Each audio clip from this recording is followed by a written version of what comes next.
नमस्कार और स्वागत है आपका वेद का हनरावल चैनल पर, जहां हम वेद, उपनिषद, रामायण, महाभारत और पुराणों में वर्णित उन शाश्वत सत्यों को सरल और प्रामाणिक रूप में प्रस्तुत करते हैं, जो न केवल आध्यात्मिक हैं, बल्कि आज के आधुनिक विज्ञान की अवधारणाओं से भी गहराई से जुड़े हुए हैं।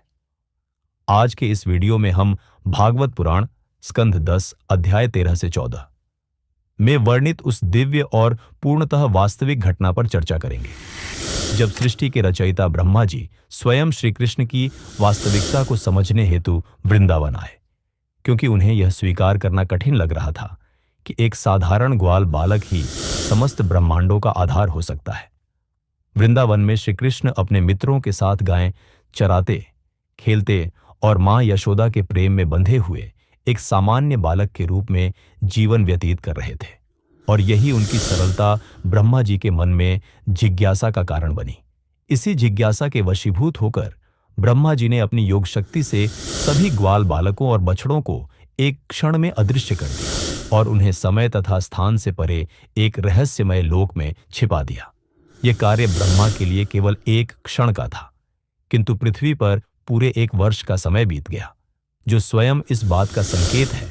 कि अलग अलग लोकों और ब्रह्मांडों में समय की गति समान नहीं होती। इस बीच श्री कृष्ण ने न तो किसी प्रकार का विचलन दिखाया और न ही किसी को संकट में डाला, बल्कि उन्होंने स्वयं को उन्हीं ग्वाल बालकों और बछड़ों के रूप में प्रकट कर दिया, और पूरे 1 वर्ष तक वृंदावन में सब कुछ सामान्य रूप से चलता रहा। किसी को भी यह आभास नहीं हुआ कि यह सभी रूप स्वयं श्री कृष्ण ही है। जब ब्रह्मा जी पुनः लौटे और उन्होंने देखा कि वृंदावन में कोई भी परिवर्तन नहीं हुआ है, तब श्री कृष्ण ने अपने वास्तविक स्वरूप का दिव्य दर्शन कराया, जहां प्रत्येक ग्वाल बालक और बछड़ा विष्णु रूप में परिवर्तित हो गया, और प्रत्येक विष्णु से एक एक अलग ब्रह्मांड प्रकट हुआ, जिनमें अलग अलग ब्रह्मा उपस्थित थे। किसी के 4 मुख, किसी के 100 और किसी के सहस्र। और तभी ब्रह्मा जी को यह बोध हुआ कि वे अकेले सृष्टिकर्ता नहीं हैं, बल्कि अनंत ब्रह्मांडों की रचना एक ही परम चेतना द्वारा संचालित होती है। इस विराट दर्शन के पश्चात ब्रह्मा जी ने श्री कृष्ण के चरणों में नतमस्तक होकर स्वीकार किया कि उनकी बुद्धि सीमित है और श्री कृष्ण ही समय, कारण और सृष्टि से परे स्थित परम सत्य है। यह कथा हमें यह सिखाती है कि अहंकार चाहे कितना भी महान क्यों न हो, उसे अंततः विनम्रता के सामने झुकना ही पड़ता है,